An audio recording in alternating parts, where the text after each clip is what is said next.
자국의 양대 전투기 제작사인 미그와 수호의 합작으로 6세대 전투기 개발에 나설 것으로 보인다. 타스통신에 따르면 아나톨리 세르디코프 로스텍 항공부문 국장은 1일 아마도 6세대 전투기는 미그 수호이로 개발될 것이라고 말했다. 다만 모든 작업이 논의 단계에 있으며 세부 사항에 대해 말하기는 이르다고 덧붙였다. 6세대 전투기는 F-22, F-35 등의 5세대 전투기를 뛰어넘는 차세대 전투기를 의미한다. 미국은 공군의 6세대 전투기인 PCA와 해군용 6세대 전투기인 F-AXX를 개발 중이며 프랑스, 독일은 FCAS, 영국은 BA-1 템페스트 등의 6세대 전투기 개발 프로젝트를 추진 중이다. 현재 러시아는 미국의 5세대 전투기인 F-22와 F-35에 대항하기 위해 동세대 전투기인 수호이-57을 개발 중이다. 수호이사는 지난해 7월 러시아 국방부로부터 Su-57 전투기 76대의 구매 계약을 체결하고 양산에 들어간다고 밝혔으나 현재까지 시험 비행을 계속하고 있는 것으로 알려졌다. 내전을 겪고 있는 시리아에서 러시아는 Su-57의 시험 비행을 하고 있으며 지난해 12월에는 시험 비행 중이던 Su-57 전투기가 동부 콤소몰스크 나물의 산림 지역에서 추락하기도 했다. 이 이슈 인간 개입 없이 전투 임무 수행하는 인공지능 전투기 시대로 돌입하나? 스텔스에서 인공지능으로 전투기의 컨셉이 바뀌는 모양새다. 패권의 상징이 되었던 첨단 무기들은 정치적 상황에 따라 전성기를 구가한다. 첨단 그 이상의 기술로 탄생된 5세대 전투기 경쟁 속에서 이제 6세대 전투기는 상상을 현실로 만드는 기술로 진화하고 있다. 러시아의 6세대 전투기는 미그와 수호이 공동 브랜드로 인공지능 전투기인 것으로 밝혀졌다. 로스텍 항공클러스터 아나톨리 세르듀코프 로스테크 항공클러스터 산업국장이 지난 1일 타스통신 인터뷰를 통해 아마도 그렇게 될 것입니다. 미그와 수호이가 제작한 전투기입니다. 하지만 지금까지 모든 작업은 논의 단계에 있으며 세부 사항에 대해 말하기는 이릅니다 라고 말했다. 2016년 3월 러시아 부총리 드미트리 로고진은 러시아가 6세대 전투기 작업을 시작했다고 발표했었다. 로고진은 당시 수호이 디자인국이 6세대 전투기를 만들기 위한 예비 프로젝트를 제출했다고 말했다. 4년이 지난 현재 러시아의 6세대 전투기는 어느 정도 윤곽이 완성됐을 것으로 추정이 가능하다. 또 타스통신은 전문가들을 인용해 러시아의 6세대 전투기의 전형적인 특징은 인공지능으로 인간의 개입 없이 전투 임무를 수행할 수 있는 능력과 무선 광자, 레이더의 가용성, 극초음속 속도를 개발하고 지구 근거리 우주공간으로 비행할 수 있는 능력에 주목하며 새로운 물리적 원리에 기반한 무기를 사용한다고 보도했다. 앞서 빅토르 본다레프 연방평의회 국방안보위원장인 러시아 항공우주군 전 사령관은 타스통신과의 인터뷰에서 러시아군은 이전 세대의 항공기에 대한 신뢰도를 확신한 후 타격 드론 등 6세대 하드웨어로 원활하고 점진적으로 전환해 나갈 것이라고 밝혔었다. 3.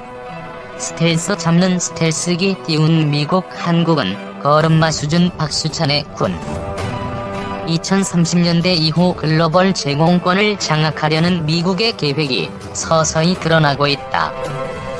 F-22와 F-35의 성능을 뛰어넘는 우주괴물 6세대 전투기로 추정되는 시제품이 시험 비행을 한 사실이 드러나면서다. 한국은 F-35의 도입을 진행 중이다. 15일 미군사 전문지 디펜스 뉴스에 따르면 윌로퍼 미공군 확득 담당 차관보는 미공군 협회 화상회의에 참석해 6세대 스텔스기 개발 계획인 차세대 공중지배 프로젝트의 일부로 추진됐다며 많은 기록을 세웠다고 밝혔다.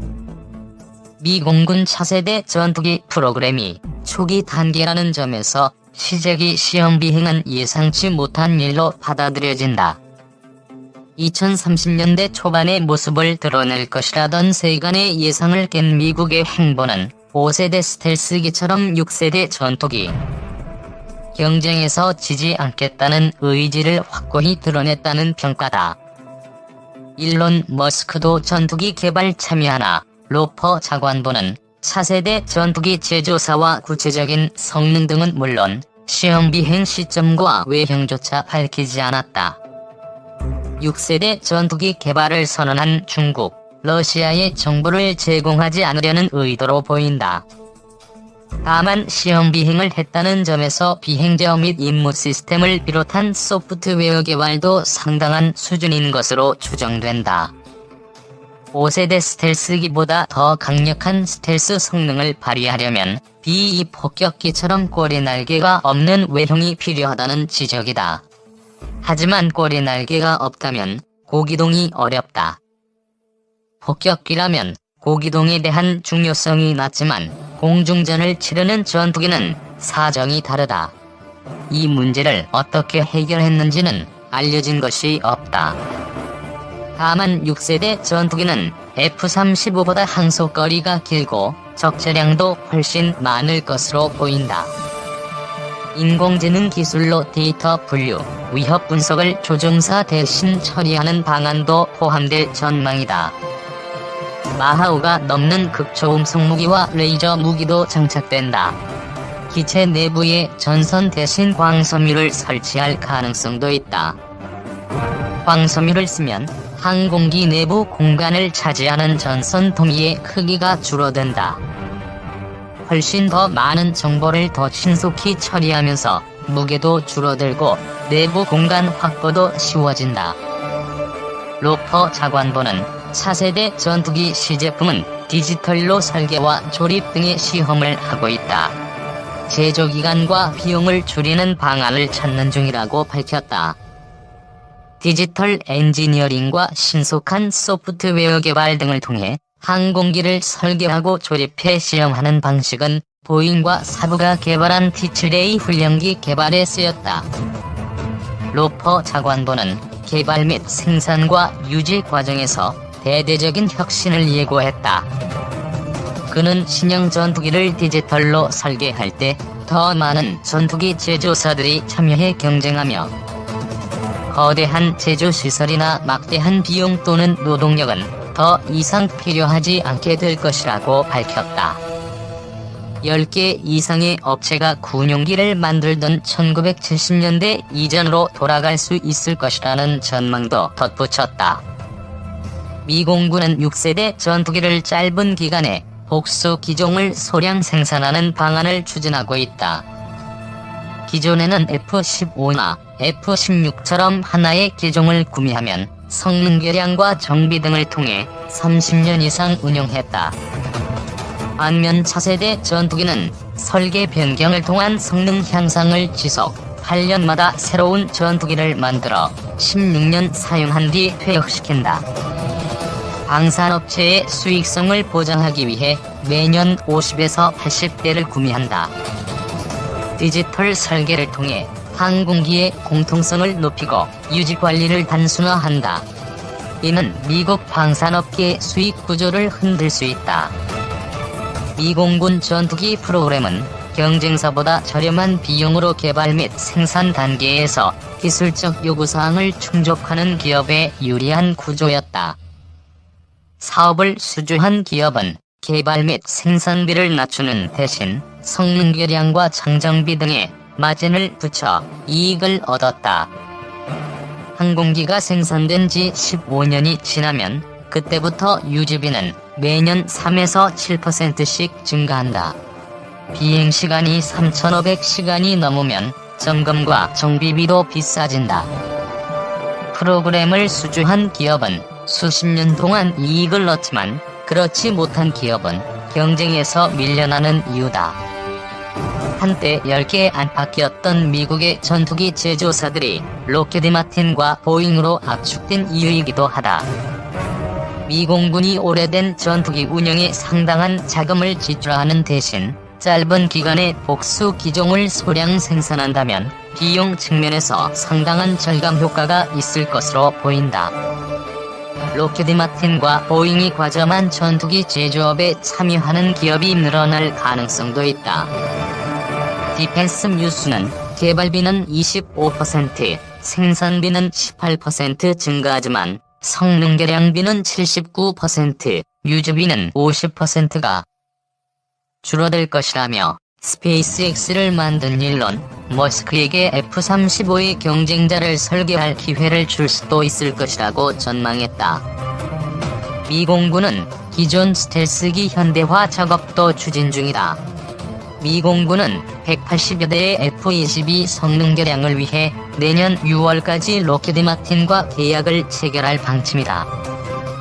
구체적인 상황은 알려지지 않았으나 현대화 요구, 관리, 지속유지 소요를 충족하는 방향으로 진행된다. 이에 따라 F-22는 2050에서 2060년까지 운용될 예정이다. 미 해군은 FA-18이 F를 대체할 6세대 전투기를 2040년 이후에 실전 배치할 계획이다. 중국의 대함 탄도미사일 위협 등으로 미 항공모함이 먼 바다에서 작전해야 하는 상황을 감안 F-35C보다 긴 항속거리를 가질 것으로 보인다. 미 해군은 2040년 이후에는 6세대 전투기 F-35C, EA-18G 전자전기 등으로 구성된 항모 항공부대를 운영할 계획이다. 한국도 6세대 전투기 개발 관심 필요. 한국은 미국에서 F-35E 40대를 도입 중이며 경항공모함 건조와 맞물려 F-35B 수직이 착륙 스텔스 전투기 20대와 F-35E 20대 추가 구매도 거론된다. 한국형 전투기 시제기 제작도 이루어지고 있다. 한국항공우주산업은 지난 3일 KEFX 시제기 제작에 들어간다며 기체 조립 과정을 공개했다. 하지만 한국의 차세대 전투기 확보는 미국은 물론 주변국보다도 뒤처지는 상황이다. 러시아는 미국과 소위 설계국의 역량을 통합 6세대 전투기를 2035년까지 개발할 예정이다. 중국도 2035년까지 개발 완료를 목표로 하고 있다. 일본은 2024년까지 시제기를 만들고 2035년 6세대 전투기를 실전 배치하기로 하고 미쓰비시 중공업을 주계약자로 선정했다. 미국 방산업체의 참여도 거론된다. 영국은 BAE 시스템스와 롤스로이스, MBDA와 스웨덴, 이탈리아가 참여하는 템페스트 6세대 전투기 개발을 추진 중이다. 독일과 프랑스도 6세대 전투기 공동 개발에 나섰다. 한국이 개발 중인 KF-X는 국내 최초로 만들어지는 전투기라는 측면에서 의의가 크다. 하지만 개발 리스크 감소에 중점을 두면서 2030년대 공중전에서 압도적인 위력을 발휘하기에는 쉽지 않다는 우려도 나온다. 신형 전투기 개발에 20여 년이 소요된다는 점을 감안하면 지금부터 6세대 전투기에 관심을 기울여야 한다는 지적이 나오는 이유다. F-35E처럼 6세대 전투기를 외국에서 제때 구매한다는 보장도 없다. 미국은 공중전에서 확실한 우세를 보장할 고성능 전투기의 해외 수출에 소극적이었다. F-15는 미군 배치 후 일본과 이스라엘, 사우디아라비아 정도만 보유했고 2000년대 이후에야 한국과 싱가포르가 구매했다. 2010년대에는 카타르가 샀다. 미군에서 상당 기간 운용한 뒤에야 우방국에 제한적으로 판매된 셈이다. 하늘의 제왕이라 불리는 F-22는 수출 금지 품목이며 F-14는 2000년대 퇴역했을 때 부품까지 모두 폐기됐다. 미국이 6세대 전투기를 수출할 가능성을 낮게 볼 수밖에 없는 대목이다. 한국으로서는 KF-X처럼 독자 개발을 추진할 수밖에 없다. 다만 카이는 KF-X 제작에 역량을 집중해야 하는 만큼 공군과 국방과학연구소 등을 중심으로 6세대 전투기에 필요한 기술을 식별하고 원천 기술을 개발하면서 자료 수집 등의 활동을 진행하는 방안이 거론된다. 개발 기반을 확보하고 KF-X가 본격적인 생산 단계로 접어들 때 수리온 헬기 개발처럼 산학연이 모두 참여하고 외국 업체가 기술 지원을 하는 방식으로 진행할 수도 있다. 시행착오를 줄이고 선진국의 기술 추세를 확인하는 차원에서 유럽의 6세대 전투기 개발 프로그램에 참여하는 방안도 가능하다. 미국과 중국, 일본, 러시아 등은 2030년대 하늘을 지배할 미래 전투기를 준비하는 작업에 앞다투어 나서고 있다. 4.5세대인 KF-X 개발조차 끝나지 않은 한국으로서는 6세대 전투기 확보가 쉽지 않다. 하지만 주변국들은 우리나라의 사정을 봐주지 않는다. 장기적 차원에서 6세대 전투기 확보를 위한 물밑 작업을 지금부터 진행해야 하는 이유다.